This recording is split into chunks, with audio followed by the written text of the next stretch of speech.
নমস্কার ফ্রেন্ডস, আমাদের YouTube channel লার্নেক্স প্লাসে তোমাদের সকলকে স্বাগত। আমি তাপস স্যার। তোমরা জানো যে আমি লার্নেক্স প্লাসের এই ইউটিউব চ্যানেলে ম্যাথামেটিক্সের ক্লাস করাই। তো আমি একটা সিরিজ চালাচ্ছি আমাদের এই চ্যানেলে, সেটা হচ্ছে আরআরবি গ্রুপ ডি এর প্রিভিয়াস ইয়ারের যে ম্যাথের প্রশ্ন সেগুলো নিয়ে।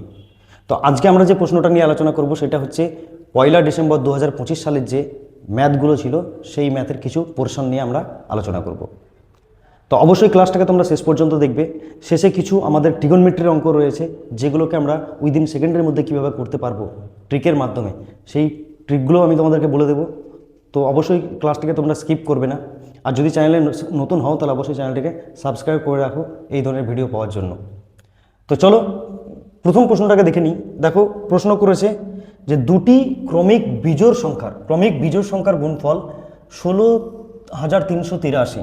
সংখ্যা দুটির মধ্যে ছোট কোনটি? ছোট সংখ্যাটাকে বের করতে হবে, দুটো বিজোড় সংখ্যা। তো এই প্রশ্নটাকে অনেকেই কী হয়ে যাবে, ঘাবড়ে যাবে যে এটা কি জিজ্ঞেস করেছে।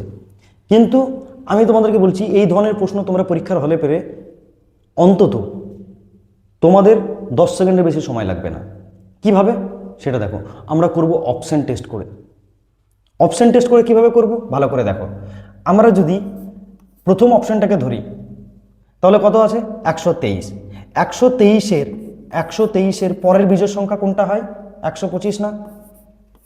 125। তো তাহলে এদের দুইজনের ইউনিট ডিজিট কত? 3 আর 5। তো 3 আর 5 যদি আমি গুণ করি তাহলে কত হচ্ছে?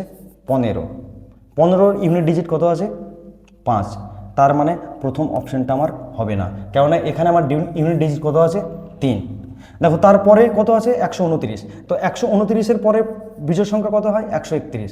এবার দেখো এর 9 আর এর 1 যদি আমি গুণ করি তাহলে গুণফল কত আসছে? 9। তাও হচ্ছে না। তারপরে 27। 27-এর পরে আমার কত হবে? 129। এইবার দেখো 27-এর 7 আর 129-এর 9, 7 আর 9 গুণ করলে কত হয়? 63। তাহলে ইউনিট ডিজিট কত আসছে? 3। তার মানে অ্যান্সার আমার কোনটা হবে? Option C. বুঝতে পেরেছো? যদি ভালো লাগে তাহলে অবশ্যই লাইক করবে এবং কমেন্ট করে জানাবে। চলো পরের প্রশ্নটা দেখে নিই। দেখো একটা বড় প্রশ্ন দিয়েছে। এই প্রশ্নটা দেখে পরীক্ষার হলে আমাদের কি হবে, অনেকেই ছেড়ে দিয়ে চলে যাবে যে এত বড় প্রশ্ন করতে সময় লেগে যাবে। কিন্তু এই প্রশ্নটা সলিউশন করতে তোমার 10 সেকেন্ডের কম সময় লাগবে। কিভাবে সেটা দেখো। রাজু বাড়ি থেকে 3.5 কিমি দূরে অবস্থিত তার অফিসে হেঁটে যায়। সকালে সে 1.5 ঘন্টায় ওই দূরত্ব অতিক্রম করে। পক্ষান্তরে সন্ধ্যায় বাড়ি ফেরার সময় ওই একই দূরত্ব অতিক্রম করতে তার আরও 30 মিনিট বেশি সময় লাগে। যাতায়াতের পুরো পথে তার গড় গতিবেগ নির্ণয় করো। ভালো করে দেখো, যখন সে বাড়ি থেকে অফিস যাচ্ছে, হোম থেকে অফিস যাচ্ছে, তখন তার গতিপথ কত? 3.5 কিমি। তাহলে অফিস থেকে যখন সে বাড়ি ফিরবে তখন তার গতিপথ কত হবে? 3.5 কিমি হবে। কিন্তু যখন যাচ্ছে তখন তার সময় কত লাগছে? 1.5 ঘন্টা। কিন্তু যখন ফিরছে তখন তার 30 মিনিট বেশি সময় লাগছে। 30 মিনিট মানে কত? হাফ ঘন্টা। তাহলে এখানে আছে আমার 1.5 ঘন্টা, তাহলে এখানে আমার সময় কত লাগবে? 2 ঘন্টা। তাহলে মোট ডিস্টেন্স আমার কত হলো? মোট ডিস্টেন্স হচ্ছে 3.5 7 কিমি। আর মোট সময় আমার কত? 3.5 ঘন্টা। 3.5 ঘন্টা। তাহলে এটাকে যদি আমি কাটাকাটি করি তাহলে কত হচ্ছে? 2 কিমি পার আওয়ার হচ্ছে তার গড় গতিবেগ।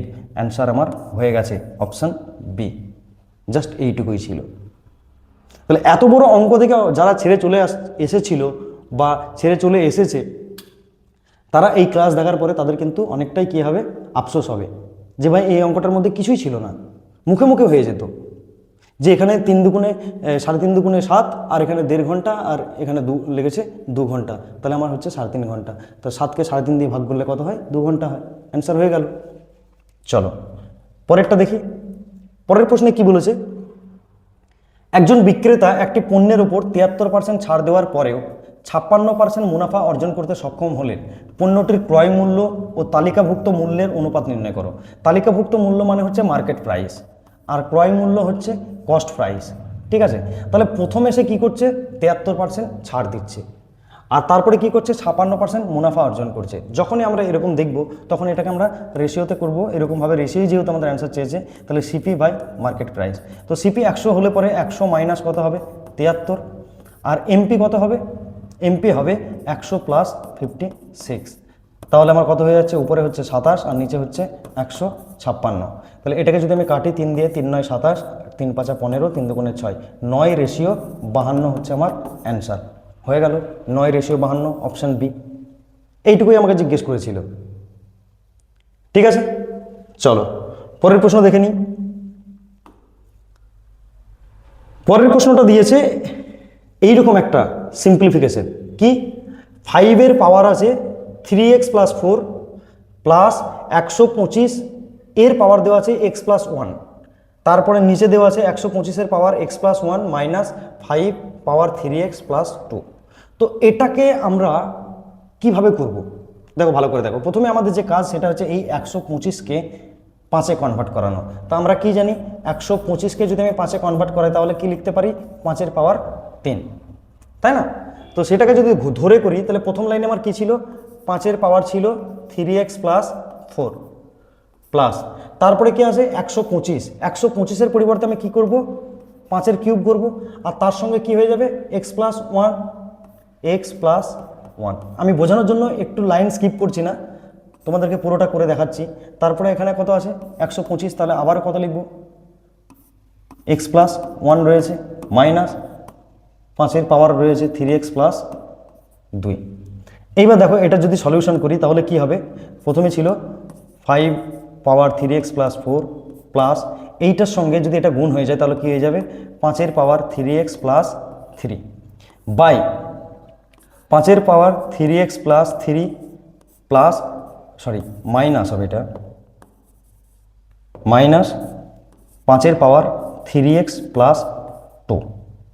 তো এইবার আমি দেখো চিত্রটাকে এমন নিয়ে এসেছি যাতে আমি কি করতে পারি, কমন নিতে পারি। তাহলে আমি কি কমন নেব, উপরে কমন নেব 5 + 3x + 3। এটা যদি কমন নিই তাহলে এখানে আমার কত থাকলো, 5-এর পাওয়ার 1 প্লাস 1। নিচে আমি কত কমন নেব, যেটা ছোট আছে সেটাকে, তো 5-এর পাওয়ার 3x + 2, নিচে কত কমন নেব, 5-এর পাওয়ার 1 মাইনাস 1। বুঝতে পারলে?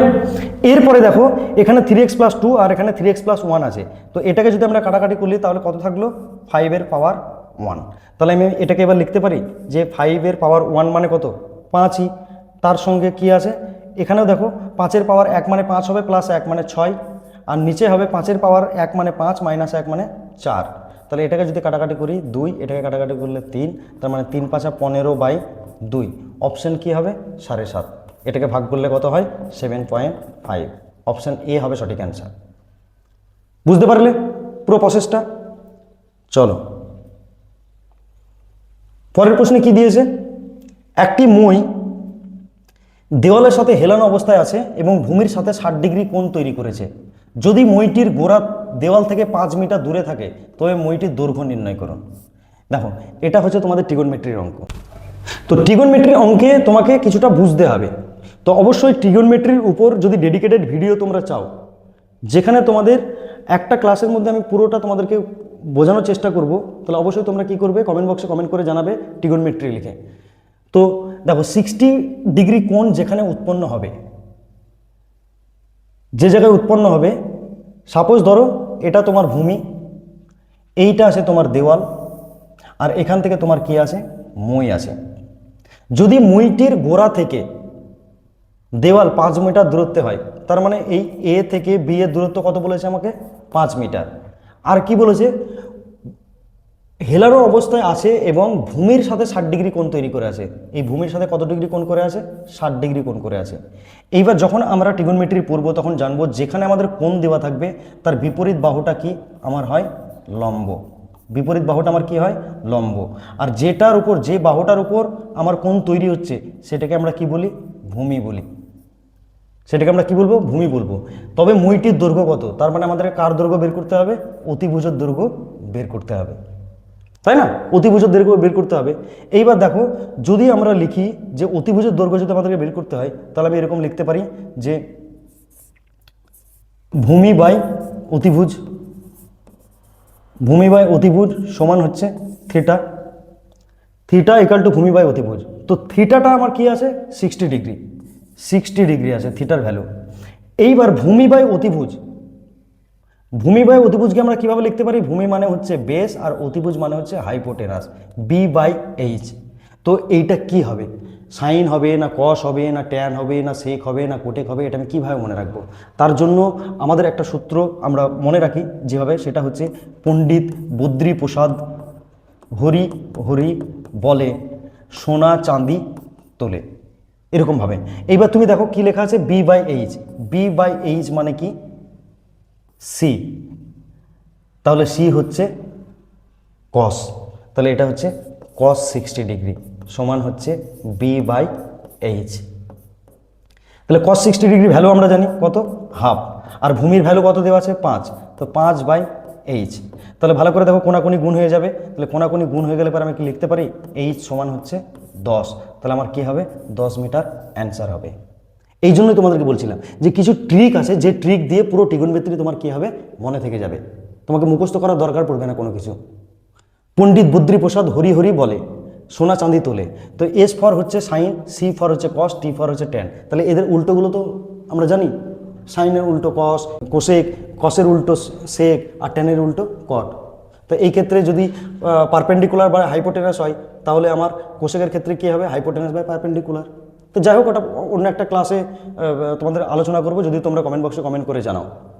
চলো পরেরটা দেখো, এটা বুঝতে পেরেছো নিশ্চয়? পরের ক্লাসে যাই আমরা, পরের স্লাইডে কি লেখা আছে, 6 জন পুরুষ একটি কাজ 5 দিনে সম্পন্ন করতে পারে, যেখানে 2 জন মহিলা সেই একই কাজ 15 দিনে সম্পন্ন করতে পারে। 3 জন মহিলা 3 জন পুরুষ একত্রে কাজটি কত দিনে সম্পন্ন করতে পারবে? দেখো, তাহলে প্রথমে আমাকে বের করতে হবে কি কাজ। 6 জন পুরুষ 5 দিনে কাজ করছে, তার মানে পুরুষ কত কাজ করছে, 30 ইউনিট। মহিলা 2 জন মহিলা 15 দিনে কাজ করছে, তাহলে মহিলা কত ইউনিট কাজ করছে, 30 ইউনিট, তাই না? এরপরে কি বলেছে, 3 জন মহিলা 3 জন পুরুষ। তার মানে ভালো করে দেখো, 3 জন পুরুষ আর 3 জন মহিলা, 3 জন পুরুষ 3 জন মহিলা, কোথায় গেল মহিলা, সমান কত ইউনিট কাজ করবে, 6 ইউনিট। 3 জন পুরুষ আর 3 জন মহিলা মিলে 6 ইউনিট কাজ করবে, তাহলে 30 ইউনিট কাজ করতে ওদের কত সময় লাগবে, 30 ইউনিট কাজ করতে ওদের 5 দিন সময় লাগবে, 5 দিন। অপশন এ হবে সঠিক অ্যান্সার। চলো পরের প্রশ্নটা দেখে নিই আমরা। আবার আমরা একটা ত্রিভুজের অঙ্ক পেয়েছি। একটি সমকোণ ত্রিভুজের সমকোণ সংলগ্ন বাহু দুটির দৈর্ঘ্য যথাক্রমে 18 সেমি 24 সেমি হলে ত্রিভুজটির পরিসীমা কত হবে? এটা তো একদম দেখা মাত্র হয়ে যাবে, তার কারণ কি, ভালো করে দেখো। এইটা হচ্ছে 3, 6, 18, এটা হচ্ছে 4, 6, 24, তাহলে কত হবে, 5, 6, 30। দ্বিতীয় বাহুর দৈর্ঘ্য কত হবে, 30 হবে। এবার আমাকে ত্রিভুজটার পরিসীমা জিজ্ঞেস করেছে। তো ত্রিভুজের পরিসীমা কি হয়, এই 3টে বাহুর যোগফল, 18, 24 আর 30। যেহেতু এটা একটা সমকোণী ত্রিভুজ, সেই জন্য এদের 3টে বাহুর যোগফল করে দিলে আমার কি হয়ে যাবে, অ্যান্সার বেরিয়ে যাবে 72। এবার বলবে এটা কিভাবে আসলো, এটাকে বলে ট্রিপলেট। ট্রিপলেট সম্পর্কেও তোমাদের যদি না জানা থাকে, যখন আমি ট্রিগোনোমেট্রি ক্লাস করাবো তখন তোমাদেরকে ট্রিপলেট বলে দেবো। এটা হচ্ছে 3, 4, 5 হচ্ছে একটা ট্রিপলেট, ঠিক আছে? তো 3-এর গুণফল, 3-এর সঙ্গে 6-এর গুণফল 18 হয়েছে, 4-এর সঙ্গে 6-এর গুণফল 24 হয়েছে, তাই 5-এর সঙ্গে 6-এর গুণফল কত হবে, 30 হবে। তাহলে একটা বাহুর দৈর্ঘ্য 18, আর একটা বাহুর দৈর্ঘ্য 24, আর একটা বাহুর দৈর্ঘ্য 30, আর এদের 3টে যোগফল কত, 72, সেটা হচ্ছে এদের পরিসীমা। চলো পরের প্রশ্ন দেখে নিই। এখানে একটা প্রশ্ন দেওয়া আছে, সেটা লিখেছে 716 XY হলো একটি 5 অঙ্কের সংখ্যা যা 90 দ্বারা বিভাজ্য। তাহলে এক্স ও ওয়াই এর মান নির্ণয় করো। ভালো করে দেখো, 90 দ্বারা বিভাজ্য তার মানে কি, 9 × 10। তাহলে এমন সংখ্যা এখানে বসবে যেটা শেষে 0 থাকবে। তাহলে আমি এটা বুঝে পেলাম যে 7, 6, 1, শেষের সংখ্যাটা আমার কত হবে, 0 হবে। এবার 9 দ্বারা বিভাজ্যের নিয়ম কি, এই সংখ্যাগুলোর যোগফল, কাটাকাটি করা যায়, যোগফল। তাহলে এখানে আমার 7 আর 6 কত, 13, 13 একে 14। এবার 9-এর গুণফল কি হয় দেখো, 9 কে 9, 9 দুগুণে 18। এটা আমার কত হলো, 7 আর 6, 13, একে 14, তার মানে এখানে 4 বসালে কত হচ্ছে, 18 হয়ে যাচ্ছে, তার মানে মিলে যাচ্ছে। তাহলে একটা সংখ্যা হবে 4, একটা সংখ্যা হবে 0। তাহলে এদের দুজনের কি চেয়েছে, যোগফল চেয়েছে। তাহলে অ্যান্সার আমার কত হবে, 4 হবে। 4 আর 0 যোগফল কত হয়, 4ই হয়। কে বুঝতে পারোনি? একদম ইজি, কিচ্ছু নেই। তো তো এই অঙ্কগুলোই কিন্তু আমার পরীক্ষার হলে কি করবে, আমি যদি প্র্যাকটিস করে যাই বা জেনে যাই, এই অঙ্কগুলো আমাকে সময় বাঁচাতে সাহায্য করবে।